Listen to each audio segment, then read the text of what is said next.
Mesdames et messieurs, chers amis du football landais, nous voici parvenus à l'aube de cette nouvelle année 2025. Au nom des élus de votre conseil d'administration, je vous adresse mes vœux les plus chaleureux pour vous, vos familles, vos clubs et toutes celles et ceux qui vous sont chers.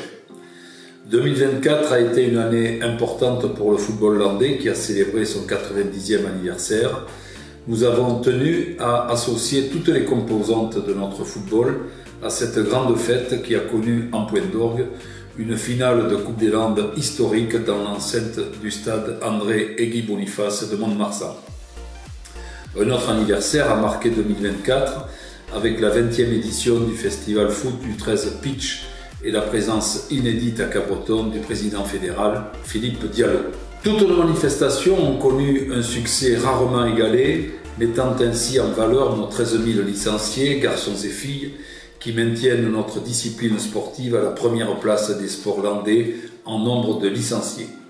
Ce classement, marque de confiance des Landaises et des Landais dans notre football, nous honore mais aussi nous oblige. C'est ainsi que nous avons mis en œuvre plusieurs actions du plan fédéral d'engagement, notamment en matière de lutte contre toute forme de violence et de discrimination, de la promotion de la citoyenneté, de la diversité et de l'inclusion par le football, ou encore de la nécessaire adaptation face aux défis climatiques. Autant de sujets qui conditionnent aujourd'hui une pratique de notre football apaisée, rassembleuse, bref, bien en son temps. 2024 a été enfin une année élective dans toutes les instances. Je vous remercie encore de la confiance largement exprimée dans les urnes pour l'équipe que j'ai l'honneur et le plaisir de conduire au niveau départemental. Et je salue à nouveau l'élection de François Grenet à la présidence de la Ligue de football de Nouvelle-Aquitaine et celle toute récente de Philippe Diallo à la tête de la Fédération française de football.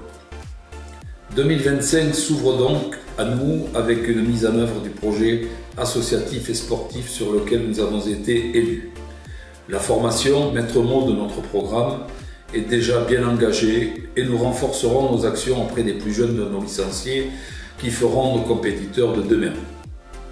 J'ai une grande confiance dans notre équipe technique départementale qui œuvre aux quatre coins du département à détecter les meilleurs talents pour leur proposer un programme de formation adapté en parfaite collaboration avec les éducateurs des clubs.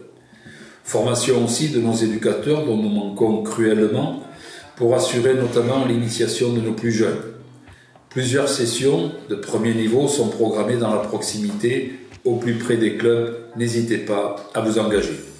Formation encore de nos arbitres autour de la cellule pilotée par Elodie Lopez et Jérémy Stinat. Former, suivre et fidéliser pour atteindre l'objectif inédit dans notre département de 180 arbitres, seuil qui nous paraît indispensable pour couvrir la quasi-intégralité de nos compétitions. Formation enfin de nos dirigeants de club et plus précisément de celles et ceux qui sont en charge de leur gestion. Un programme innovant leur sera proposé dans quelques jours avec une intervention au plus proche du terrain et des territoires. Dans des clubs mieux structurés, mieux préparés à l'accueil de leurs licenciés, sécurisés dans leur fonctionnement, nous serons à même de pouvoir obtenir de meilleurs résultats pour un plus grand rayonnement à l'échelon régional et pourquoi pas au niveau national. Au printemps prochain, vous pourrez aussi retrouver nos traditionnelles actions de promotion, de fête saison, fête annuelle des débutants, week-end du football d'animation U11 U13, finale départementale du 13 pitch, grande journée foot, finale futsal, finale beach soccer, fête départementale du football, autant d'événements que vous connaissez et que vous appréciez, mais qui nécessitent un investissement sans faille de nos équipes que je remercie et que je félicite. Dans un contexte économique et social difficile, le football landais tient toute sa place pour contribuer au mieux vivre ensemble. Nos 1500 dirigeants, hommes et femmes, qui encadrent bénévolement notre pratique dans les clubs, doivent non seulement être encouragés, mais aussi et surtout soutenus. C'est l'une des missions que je poursuis avec obstination, entouré d'une équipe élue et professionnelle dont je salue le dévouement et l'engagement au seul service de l'intérêt général.